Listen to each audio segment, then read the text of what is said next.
We'll start with the invocation because it is the very best place to start.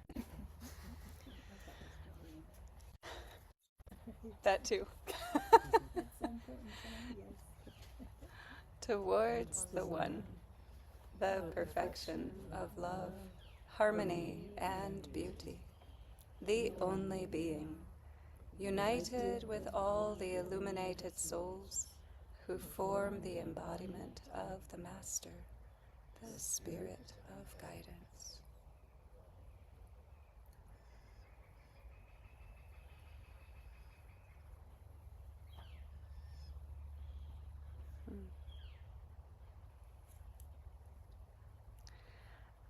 I just think it would be so nice to spend the entire day just meditating with Mershid. Wouldn't that be so sweet? And I think y'all would be justifiably a little annoyed if I decided to do that instead of doing other things today. So here's an overview of what's going to happen. I'm going to just talk a little bit as an introduction about why we are focusing our attention in this direction today, and a little bit about the Sufi message that we're attuned to. And then we are going to do a universal worship service in honor of, in celebration of, and in continuation of the work of Pir Murshid Inayat Khan. And we decided to shape the universal worship service along the themes of Sirat-i Inayat, the interfaith Sufi path that we have chosen to participate in lots of different ways. So for each of the faith traditions today, they are the faith traditions, but we've chosen a song that focuses on one of the rays of Sirat-i Inayat for each of these faith traditions. So we're just like overlapping all of the different things. So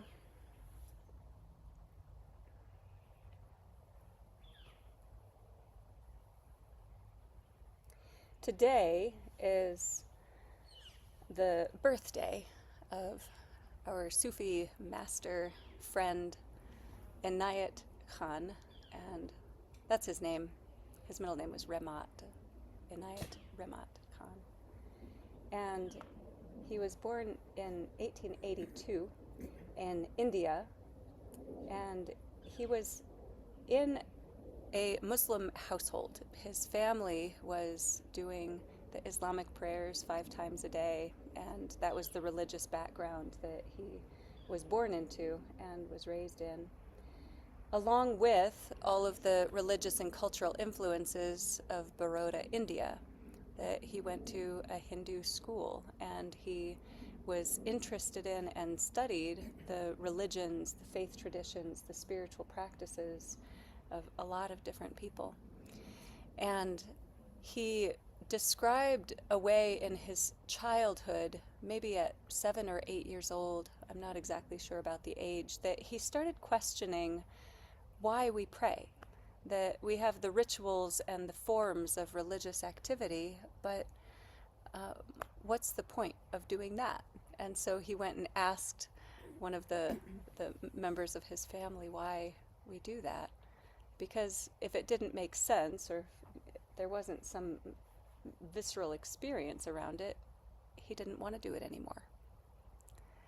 And fortunately, he was treated with respect and acknowledged as that curiosity was valid, and that there was an invitation to go and discover what that is. And so he described from early in his life that he wanted to find out, to seek that direct experience and that tangible reality of prayer, that if there is a God presence here, I want to know what that is, who that is, and to experience it directly. And that is the definition of mysticism. That is the direct experience of what is unseen to bring it actively, consciously into the scene.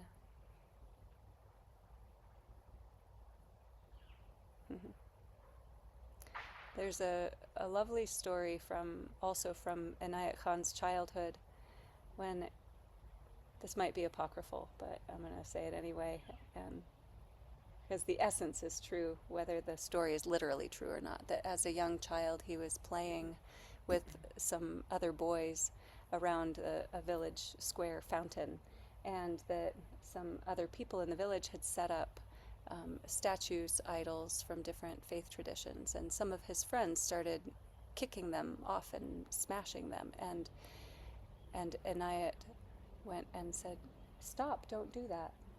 And some of his friends said, "They're not your gods, why do you care?" And he said, "They're not my gods, but they're somebody's gods." And that expresses the essence of the Sufi path as he understood it and as he brought it to humanity. Now, he brought that into a Western context through his travels and teachings across the United States, starting in 1910. Well, starting in 1911. He left India in 1910, but probably didn't get here until, I don't know the exact date when he actually landed in the United States. I shouldn't say landed, because he didn't fly, he was on a ship, but walked onto the land of the United States. And traveled across the United States, and also spent many years of his adult life in Western Europe and in Russia, traveling and teaching. And he would say that he was teaching Sufism.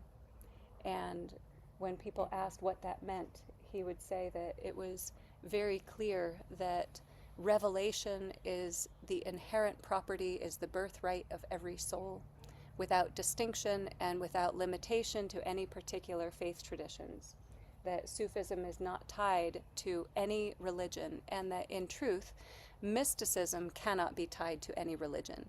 That there is no such thing as a Jewish mystic, a Christian mystic, a Muslim mystic, a Hindu mystic, that a mystic is a mystic. Someone who is pursuing wisdom and trying to realize what is true in their own soul and in the God reality that is all-pervading, is not interested or beholden to any particular forms.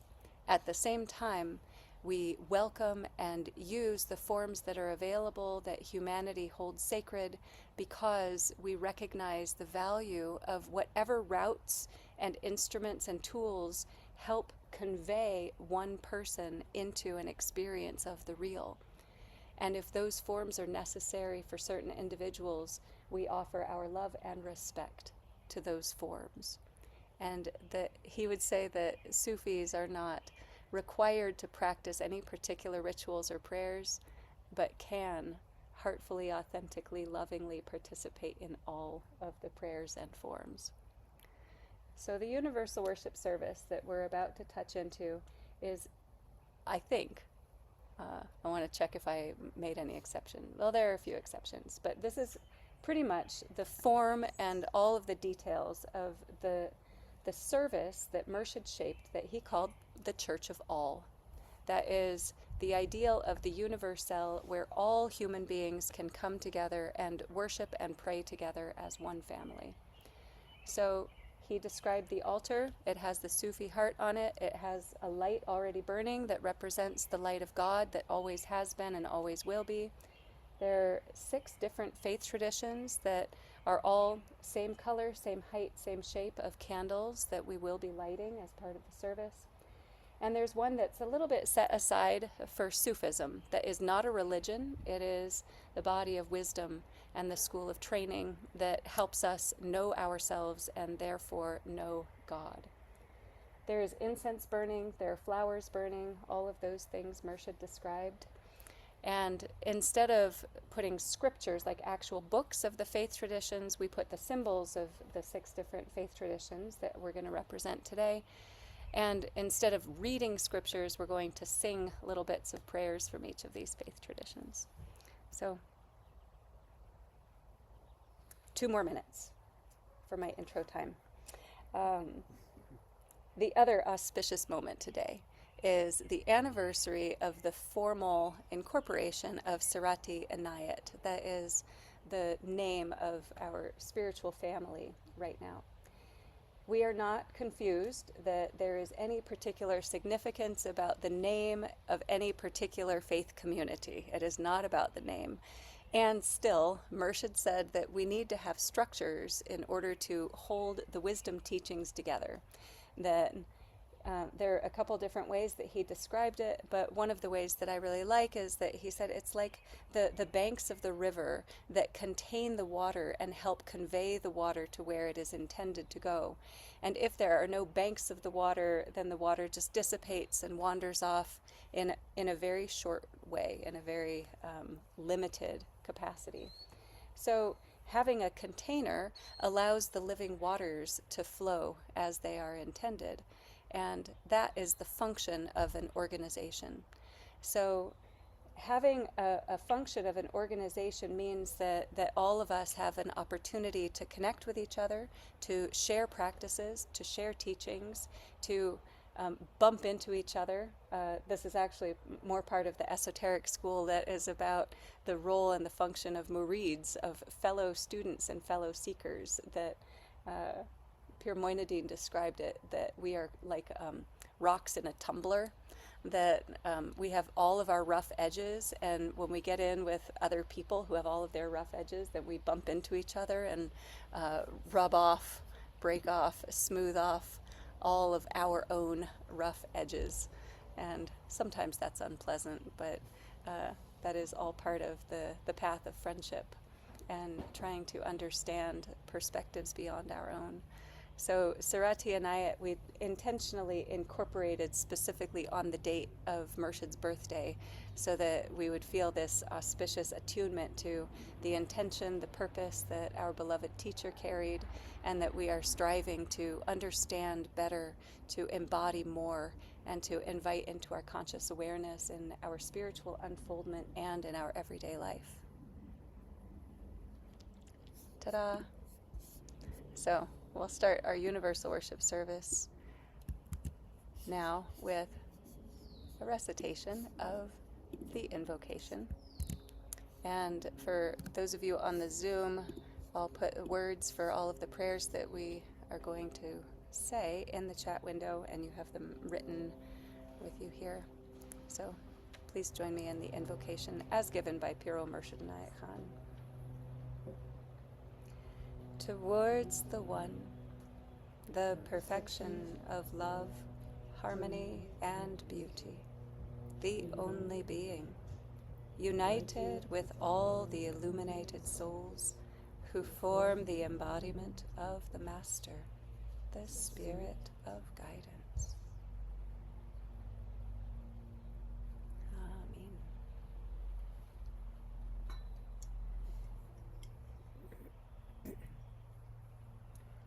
To the glory of the omnipresent God, we kindle the light, symbolically representing the Hindu religion.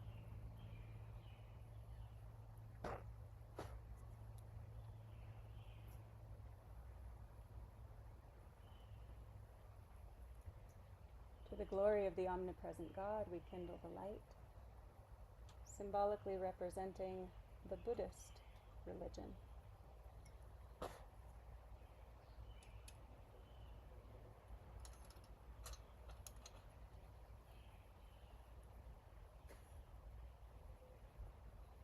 To the glory of the omnipresent God, we kindle the light, symbolically representing the Jewish religion.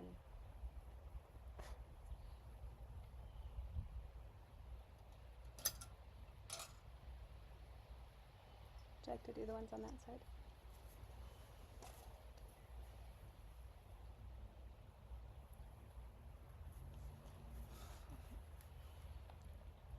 To the glory of the omnipresent God,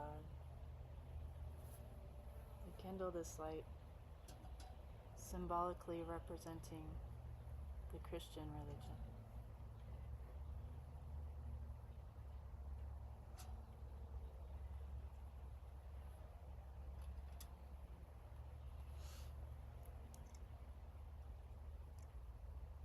To the glory of the omnipresent God, we kindle this light, symbolically representing the religion of Islam.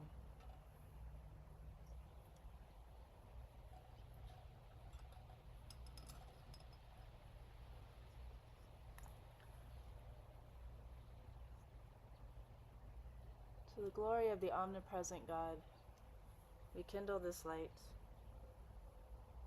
symbolically representing the nature-based religions.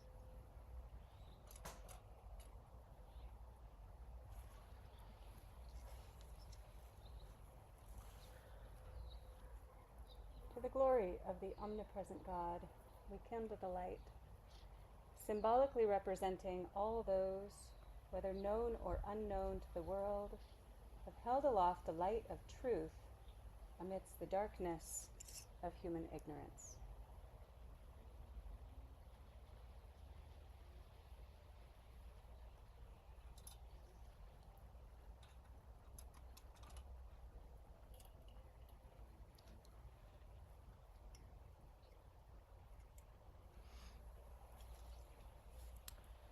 Please join me in the prayer psalm.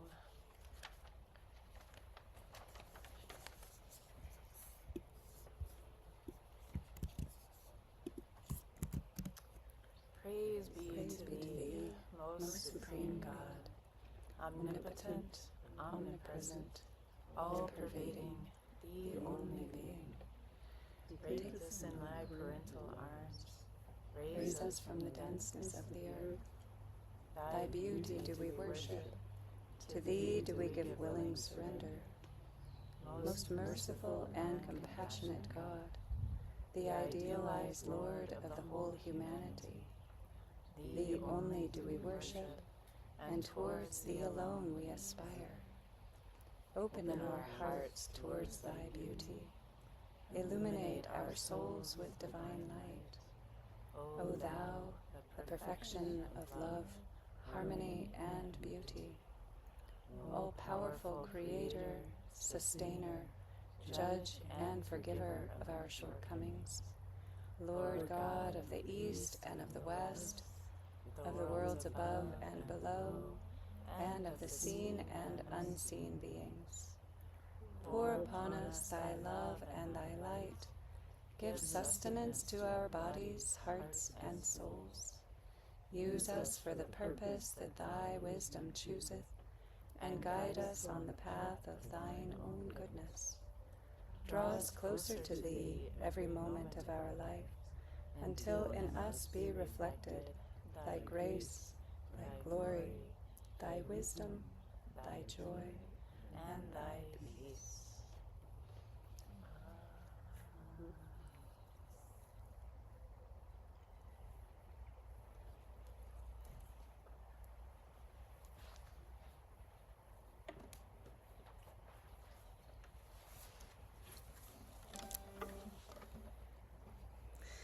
For the Hindu religion, I'm in such a place where the frames of the lanterns block about half of the candles, so I have to peek around to make sure they're still going. So for Hinduism, we assigned the ray of Sirat-i Inayat, of the mysticism of sound and embodiment, with the Hindu goddess Saraswati. So we'll sing Om Shri Saraswati Namo Namo Namo Namah. I think it'll be louder when I start singing, Mo. Om Shri Saraswati Namo Namo Namo Namah. Om Shri Saraswati Namo Namo Namo Namah. Om Shri Saraswati Namo Namo Namo Namah. Om Shri Saraswati Namo Namo Namo Namah. Om Shri Saraswati Namo Namo Namo Namah.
offer to the omniscient God our reverence, our homage, and our gratitude for the light of divine wisdom.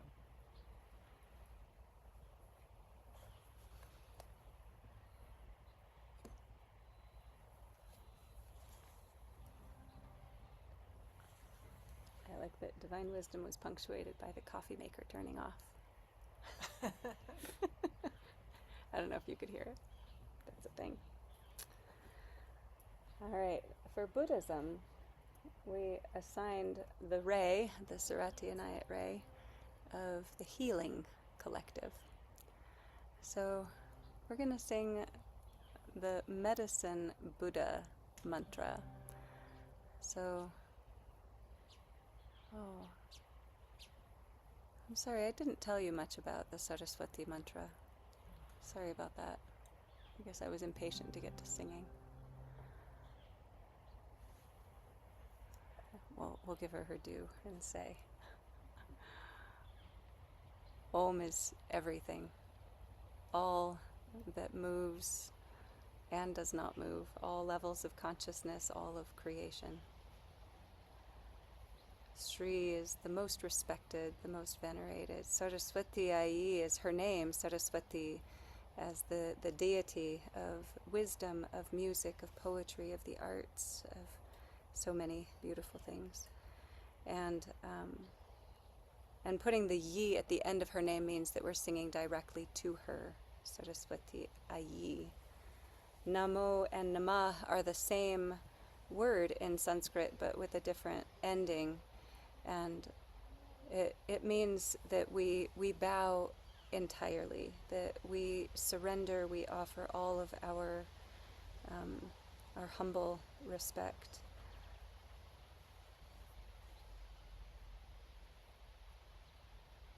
Okay. So for the mantra of the medicine Buddha, we also have an Om at the beginning, but we start with Teata. Om. Teata is, we begin with this reality. Teata Om. Bekanse, Bekanse. Bekanse is the healing or the healer. Maha Bekanse. Maha is the great or the profound form of this, the great healing, the great healer. Maha Bekanse. Ransa Samugate. Ransa Samudgate is the king, the ultimate, sovereign, all-pervading, most magnificent form of healing, which we can apply to these things, the Bekanse, Maha Bekanse, Samugate, Soha, that takes us from the specific forms of suffering that we experience in our lives, and then we make it bigger. And we're like, but what about the bigger sufferings? But what about the ultimate sufferings? But what about all of the confusion and distraction and constriction that happens in our own awareness, and the distraction from our true nature, from the reality of our real beings? And we want to be healed from that. So we call on this particular entity, the highest possible entity, embodiment and agency of healing, to relieve all the forms of suffering. Soha at the end is the affirmation, the acknowledgement that this is available and this is true and this is powerful. And look at this. You see this? Anastasia is hiding under. She's not doing a good job of hiding though. Her fur is right there. Can you see her? All right.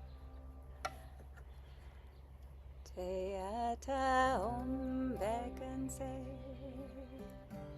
Bekanse, Ma Bekanse, Ransa Samugate Soha.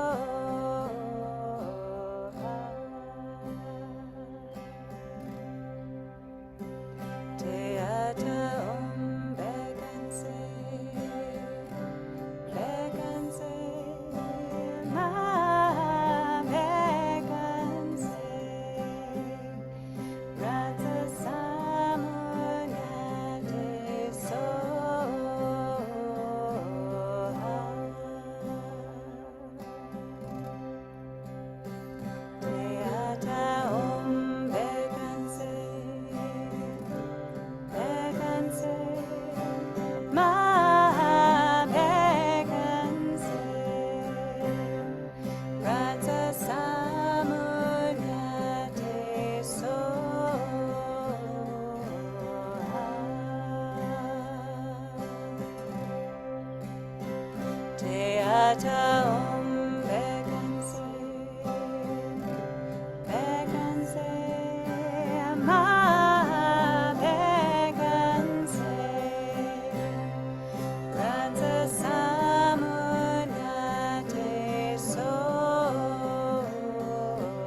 Offer to the omniscient God our reverence, our homage, and our gratitude for the light of divine compassion.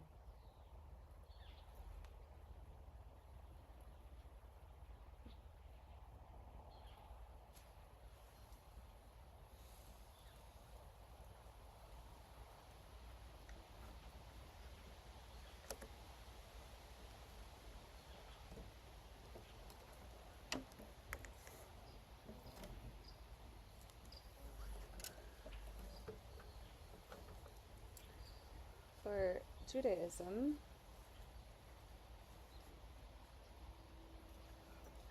Judaism, we chose the ray of the divine feminine, and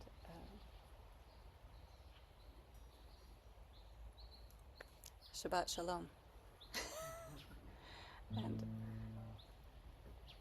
seemed like a good day for it.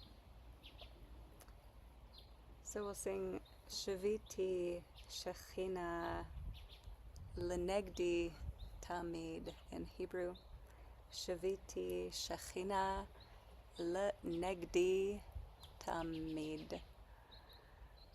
That is, I hold or I behold before me the divine presence, Shekhinah, always.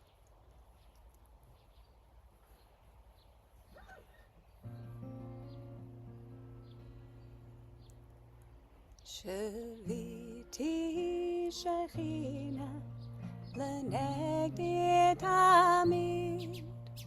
Shaviti Shekhinah Lenegdi Tamid.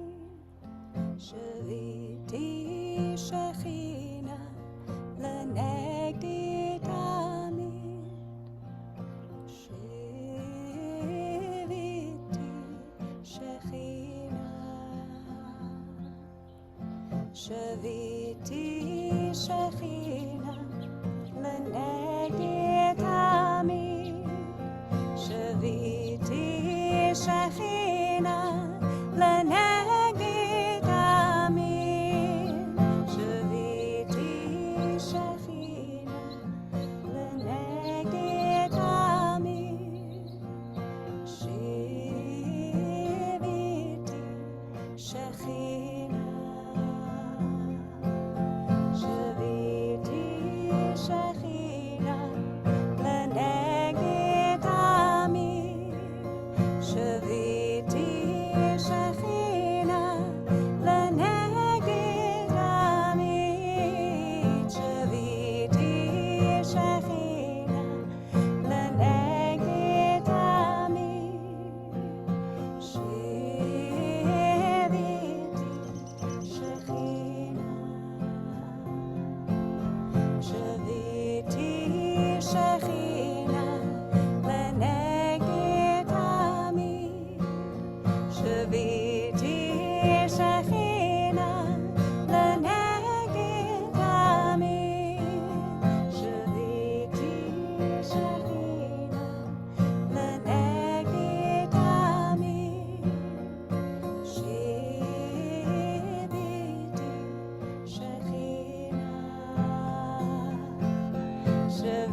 Shaviti Shekhinah Lenegdi Tamid.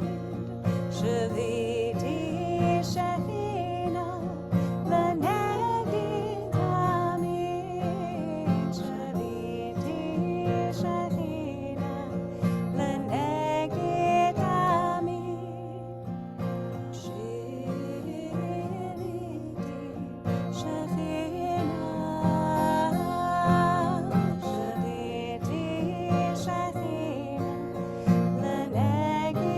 Tamid. Shaviti Shekhinah.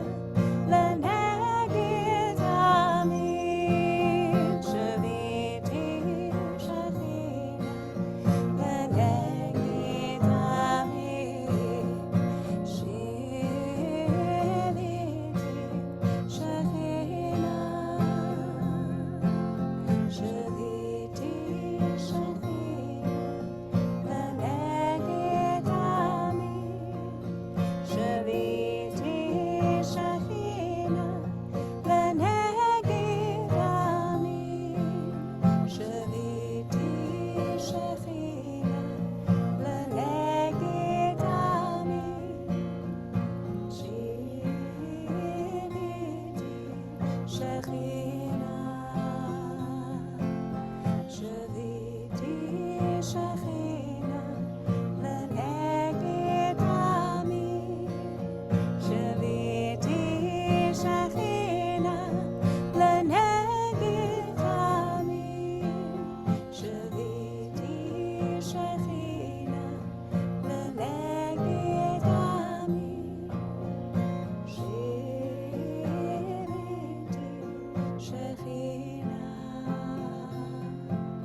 Shaviti Shekhinah.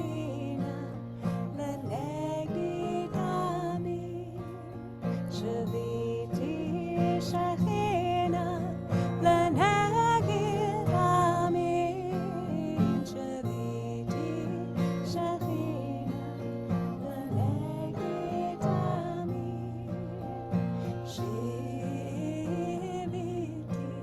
Shekhinah Shiviti Shekhinah Leneged Amin Shiviti Shekhinah Leneged Amin Shiviti Shekhinah Leneged Amin Shiviti Shekhinah.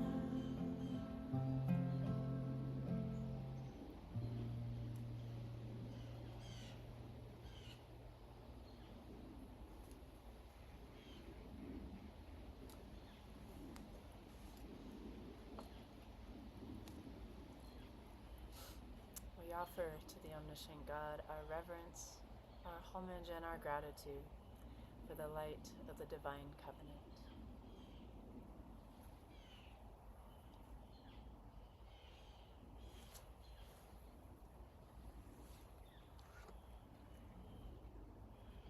I hope y'all are awake. We need you to be for this next one. If not, it'll wake you up. So, for Christianity, we chose the ray of kinship, of friendship.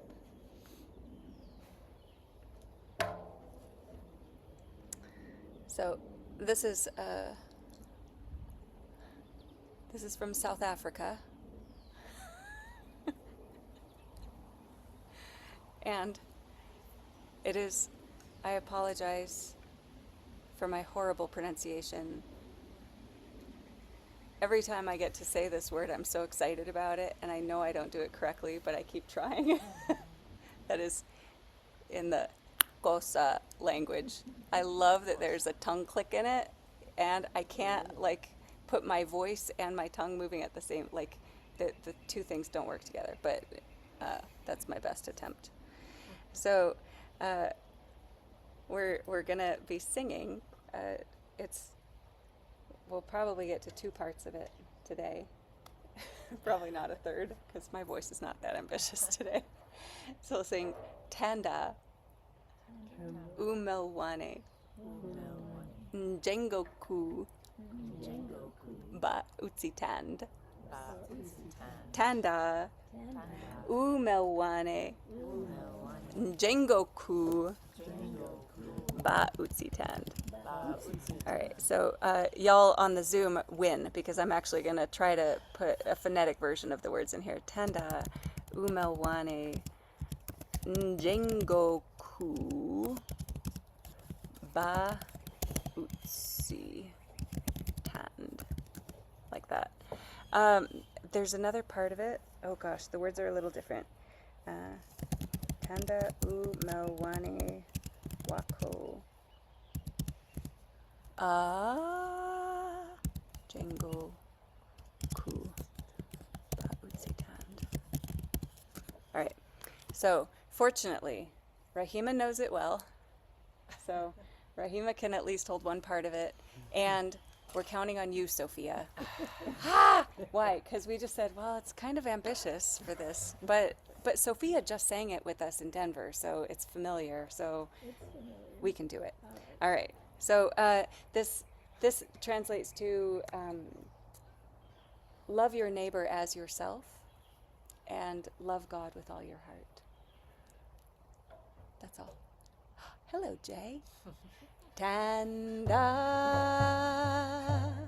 Umelwane Jengoku Ba Utsitand Tanda Umelwane Jengoku Ba Utsitand Tanda Umelwane Jengoku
I didn't bring a big African drum out with me. I could have, but it would blow out the speakers, and already, this one is already too loud on the Zoom. I'm sorry about that, but it was the compromise. Sound pretty good. We offer to the omniscient God our reverence, our homage, and our gratitude for the light of the divine forgiveness.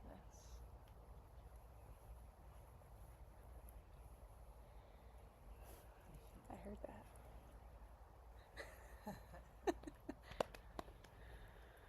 Okay.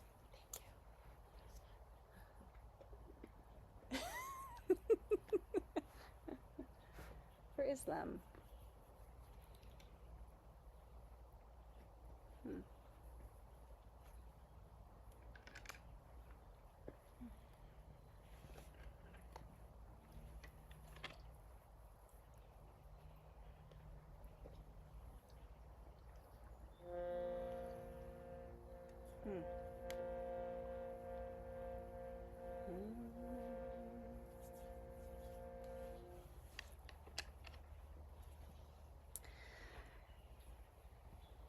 So, for Islam, we chose the esoteric school as the ray, that is the inner teachings, the wisdom teachings, that includes everything, all the forms encompassed in the one. So this is a passage from Surah Al-Ikhlas from the Quran, and we'll say a little bit redundantly, Qul hu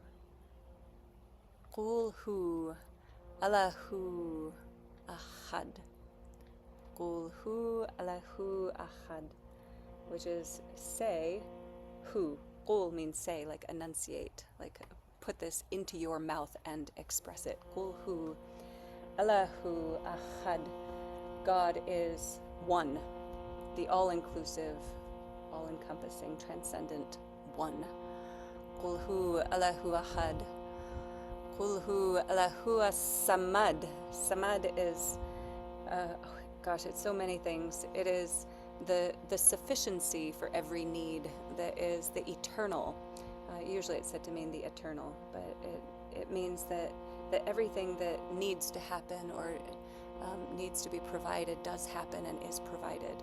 Samad. Qul hu Allahu as-samad. Then the zikr phrase, La ilaha illallah. There is nothing but the one. Who. That isness. Qul hu Allahu ahad. Ahad. Qul hu Allahu as-samad.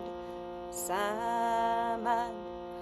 Qul hu Allahu ahad.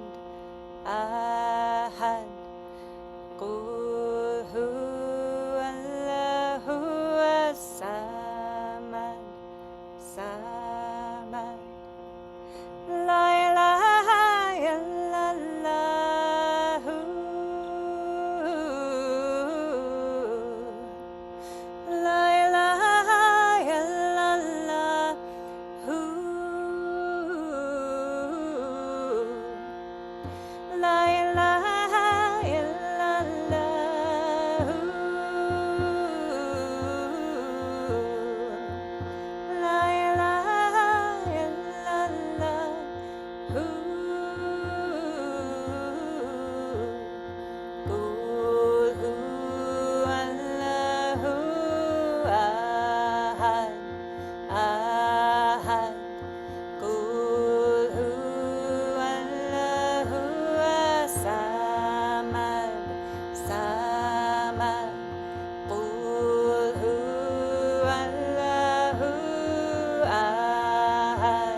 We offer to the omniscient God our reverence, our homage, and our gratitude for the light of divine unity.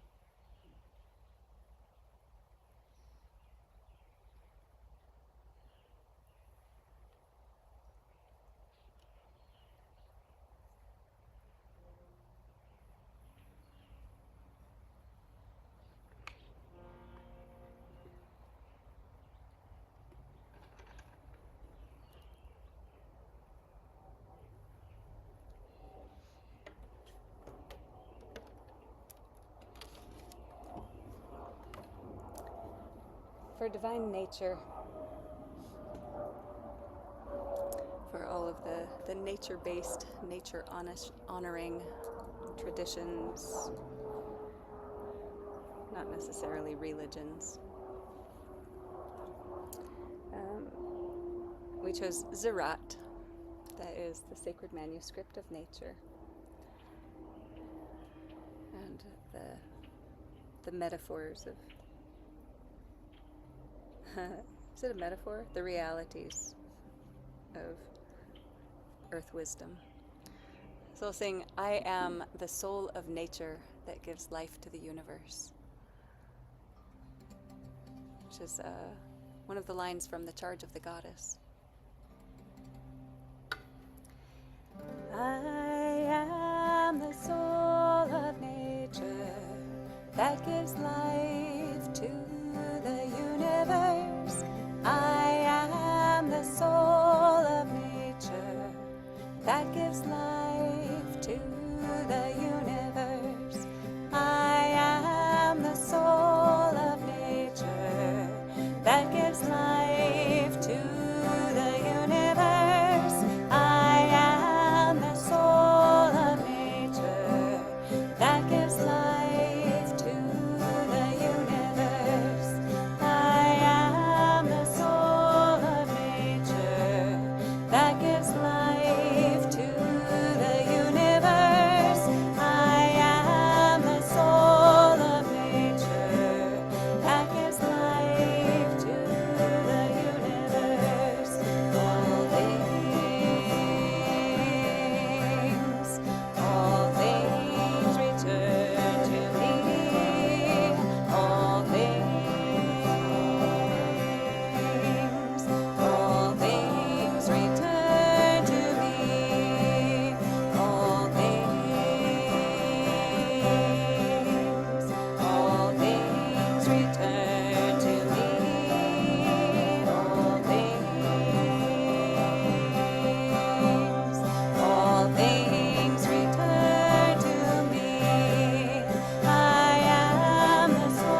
offer to the omniscient God our reverence, our homage, and our gratitude for the light of divine nature.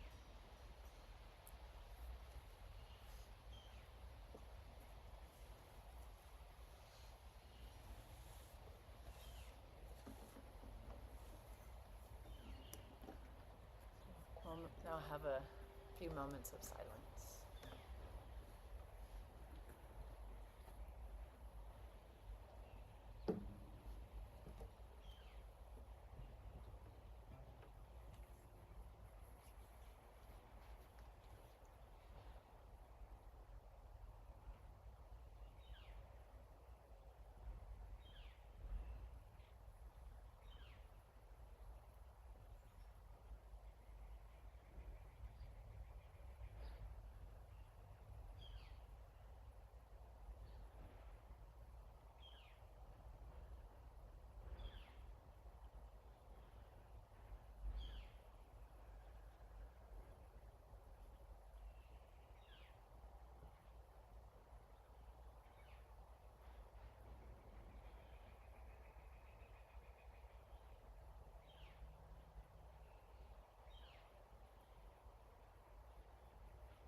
Now, if you wish, you may join me in the prayer Salat.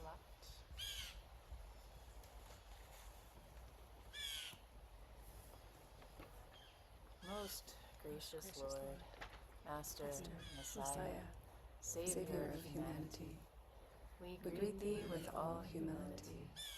Thou art the first cause and the last effect, the divine light and the spirit of guidance, Alpha and Omega. Thy light is in all forms, thy love in all beings, in a loving mother, in a kind father, in an innocent child, in a helpful friend, and in an inspiring teacher. Allow us to recognize thee in all thy holy names and forms, as Rama, as Krishna, as Shiva, as Buddha. Let us know thee as Abraham, as Solomon, as Zarathustra, as Moses, as Jesus, as Muhammad, and in many other names and forms, known and unknown to the world. We adore thy past. Thy presence deeply enlightens our being, and we look for thy blessing in the future. O Messenger, Christ, Nabi, the Rasul of God, thou whose heart constantly reaches upward, thou comest on earth with a message, as a dove from above, when Dharma decayeth, and speakest the word that is put into thy mouth, as the light filleth the crescent moon. Let the star of the divine light, shining in thy heart, be reflected in the hearts of thy devotees.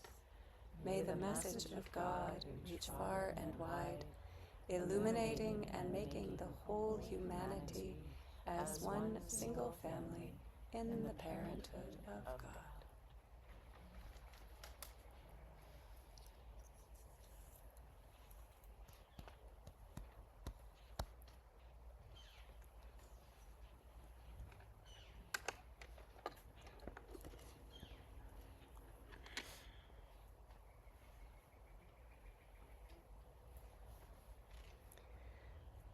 For Sufism, we'll sing the prayer for the universal that is, according to Murshid's instructions for daily prayer practices, this one is done as much as the invocation. Cool, huh? It was every morning, midday, and evening. He said 3 sets of prayers, morning, midday, and evening. And at all of them, there is the invocation at the beginning and the universal, the prayer for the universal at the end. And that's not a mispronunciation or a misspelling. Universal, it is with an E-L. And Murshid described the universal as being the church of all. That is the temple, that is an idea and also a reality on the plane of the ethers, and that we also can create as a tangible physical form and in our own experience and awareness. That is the sanctuary where all faith traditions and all of humanity can come together to worship, to pray together. So this melody from our friend and one of the Sirajas in Sirat-i Inayat, Aliyallah. There's lots of potential for harmony. There's infinite potential for harmony, so any note you want to sing in here is just fine. O thou, who art the maker, molder, and builder of the universe, O thou, who art the maker, molder, and builder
We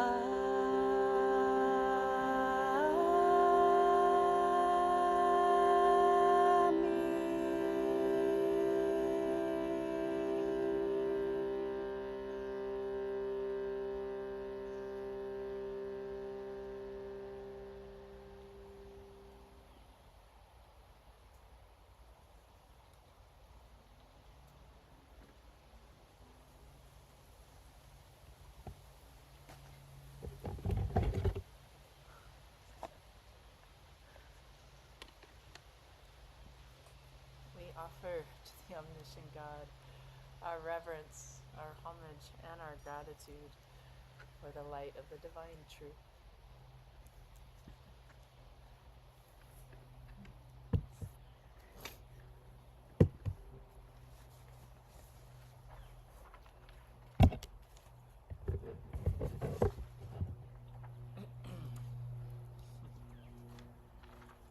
So, thy divine message of love, harmony, and beauty. That's I feel like the core of the message that our beloved Murshid Inayat Khan brought for us for this time, for the cry of humanity. And so today we're celebrating obviously his birthday into this world, and also the birth of our Sirat-i Inayat order. And Sirat is an Arabic word for could be translated roughly as the way or the path. So it's the path of Inayat, and Inayat also, the word means blessing or friend. So the path of the friend and interfaith Sufi path. And as Sarah mentioned, there's something about the sense of the banks of the river that allows that living stream to flow. And of course there's lots of different streams that have been born from Inayat Khan's message, and all different and beautiful ways of expressing this message. And so we're happy and blessed to be part of this particular stream and celebrating the birth of this order. And so I wanted to read a little bit from Inayat's words from the Gathakas for candidates. And it's really talking about what the message is, what the Sufi order, the purpose behind it, and how do we fit into that. So this is from Gathaka 5, Different Schools of Sufism. Sufism is the old school of quietism, the ancient school of wisdom, which has been the origin of many cults of mystical and philosophical nature. The Sufi order is a school which represents the embodiment of all the schools and is answering the need of the present day. The Sufi order, therefore, is the body composed of those interested in spiritual attainment who have been initiated in the Sufi order, which was formed in 1910 when the Sufi message was brought to the Western world. The Sufi message. In all periods of the history of the world and in all ancient traditions, one finds traces of a call from above being given to communities, nations, races, and the world at large. The Sufi message is destined to reawaken the world and to be a warning. The power of the inner force is constantly at work, and this promises much for what is now formed as a nucleus composed of a few murids under the name of the Sufi order, to be the servant of the new era in the path of God and truth.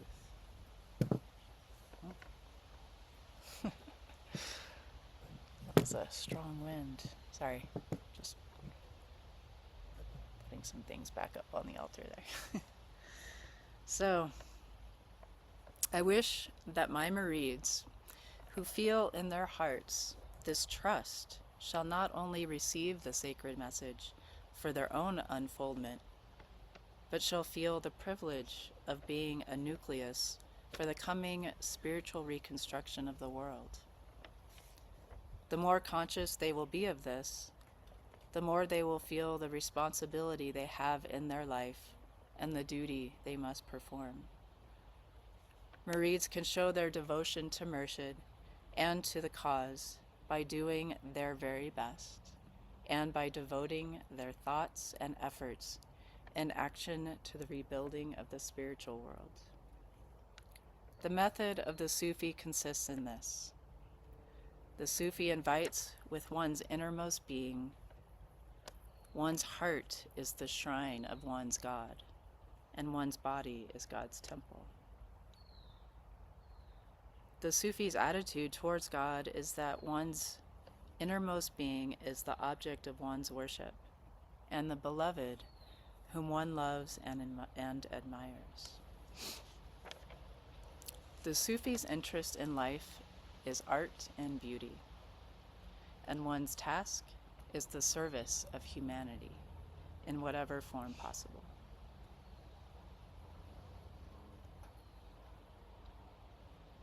And so today we've honored these different rays within our order, different ways that we're bringing this task of serving humanity with, where'd we start? Hindu. In the Hindu, yes. With the embodiment, the mysticism of sound and body, and different ways that we can bring that message through music, prayer, body movement, and through healing. And, oh, thanks. I'm actually trying to remember the rays more than the religions, but that helps, thanks. And Qayyum was just facing the religions towards me, so I could remember. I could just look at my cheat sheet too. So, healing, the importance of healing and how we can be channels of healing for others. For the divine, remembering the divine feminine. That's an important part, I feel like, that often gets overlooked some in our society and many of the religions of today, but we know she's there. She's been there from the beginning, the divine feminine, the goddess. And so bringing our remembrance and gratitude and honor to her, and bringing that feminine energy into our world. And the path of kinship, the ray of kinship and friendship. Inayats said that friendship is probably one of the most important tasks on our spiritual path. How we can really learn to be a friend to others on the path.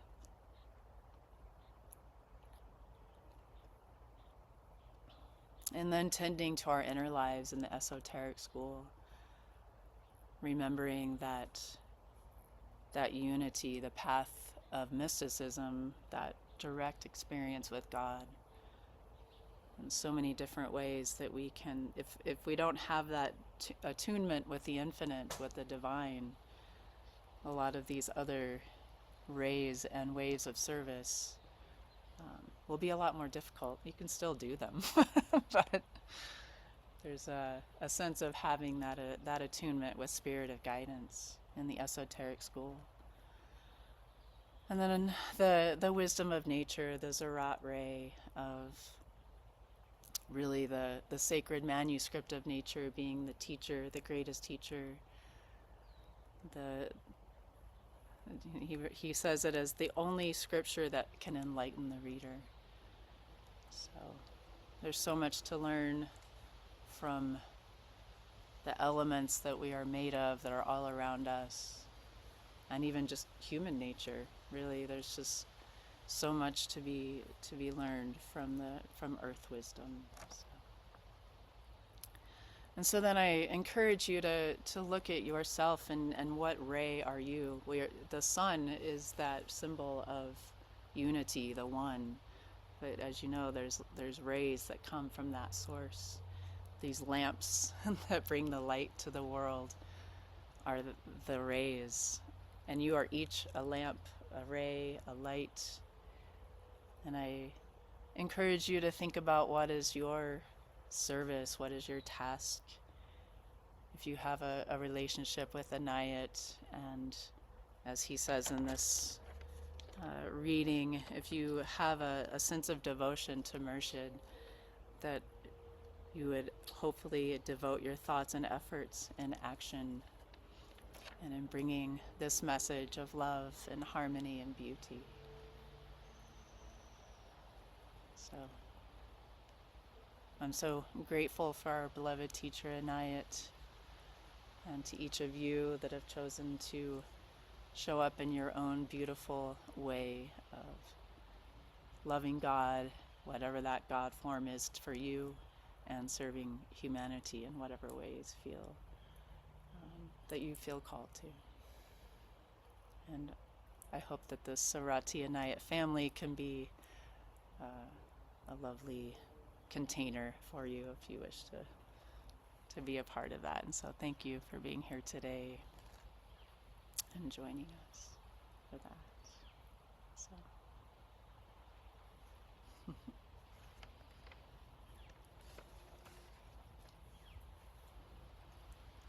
I'm going to let you keep watching Rahima while I readjust the altar.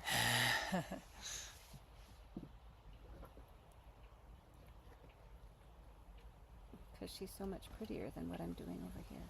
But I'm making it pretty for you again. Till the wind comes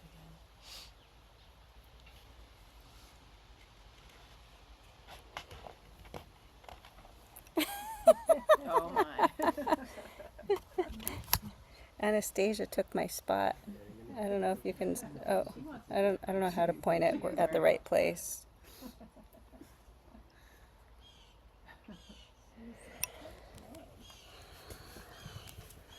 Hi.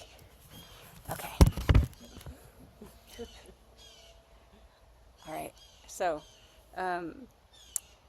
we have just a couple more minutes, and oh, look at this, Safia. We have the computer right in front of you again. I'm sorry about that. Oh, that's better. Okay. So before we finish with the prayer katum, and we're not nearly finished, but before we finish the service, I want to share with you this. This is so beautiful. So our friend Nuria Sabato, she is a powerful, inspired, sincere, amazing lineage holder in the tradition of Inayat Khan. And she holds responsibility for her murids, her very fortunate students who have taken hand with her over the years, over the decades, and is now holding her work under the umbrella of what she calls Sufi message, love, harmony, and beauty. She was one of the two chief general representatives for the Sufi movement for a period of time, a devoted murid of Pir Hidayat. That was the youngest son of Inayat Khan. She does an amazing job of sending reminders and inspirations and about auspicious moments in our lives and our tradition. And so either last night or very, very early this morning, she sent out a happy birthday Piro Murshid Inayat Khan message and included a couple photographs from the Nekhbakht Foundation, that is an organization that holds the great responsibility and privilege of organizing, archiving, and preserving Murshid. Not as a mummy, but as like all of his teachings and artifacts and newspaper articles and the archives that are across the street from his family home in Suresnes in France. And so today she sent two photographs that are things that are in the museum. And one of them is a handwritten, this is not it, this is just a copy of it that I printed out so I could share it with you today. But this is his handwriting that he put on the inside of one of the message volumes that was a publication. And I can show it to you. This is his handwriting. And he just wrote a dedication on the inside cover of this book. And it is so beautiful, not just because his penmanship is exquisite. This is the biggest argument to still teach children cursive. So I'm just kidding, but it's so beautiful. So this is just on the inside first page of this message volume, and it's dated March 5th, 1921. So a couple words are a little hard for me to make out, but here's my best guess and attempt at reading for you the words of Murshid as a dedication from 1921. Love produces harmony, and harmony creates beauty. Therefore, the chief motto of life is love, harmony, and beauty. Love in all things and beings. The beloved God harmonizes with all in the right understanding. And beautify your life by observing the beauty within and without. By love, harmony, and beauty, you must turn the whole life into a single vision of divine glory. May your life, may your music, and your soul be blessed. Inayat Khan, March 5, 1921.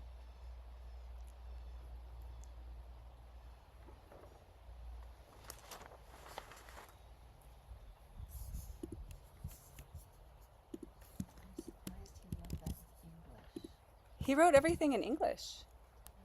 Yeah, everything was in English. All of the prayers were given in English, and most of the practices that he gave to Murids were also in English. Yeah, it's how he taught. And beautifully, just amazingly.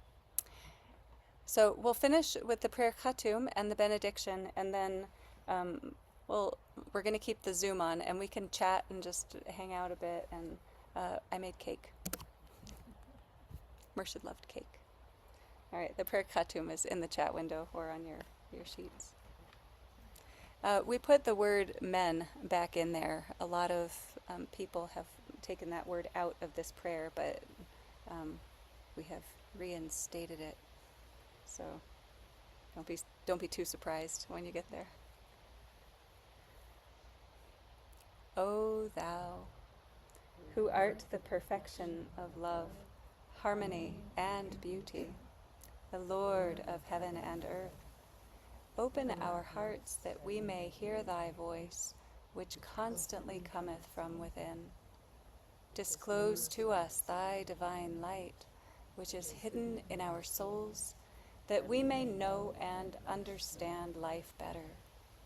Most merciful and compassionate God, give us thy great goodness. Teach us thy loving forgiveness. Raise us above the distinctions and differences which divide men.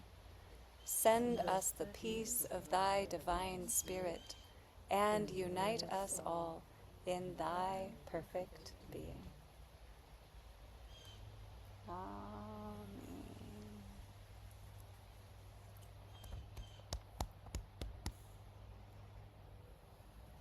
Thank you, friends. Thank you, Rahima. All right, I'm going to pause the recording. Oh, yes. I should definitely do a blessing. Hold on, you should be able to see the altar here and Rahima. Okay.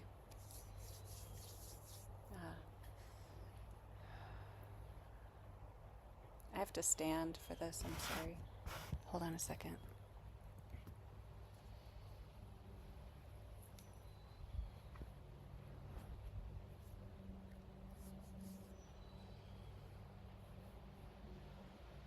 May the blessings of God rest upon you.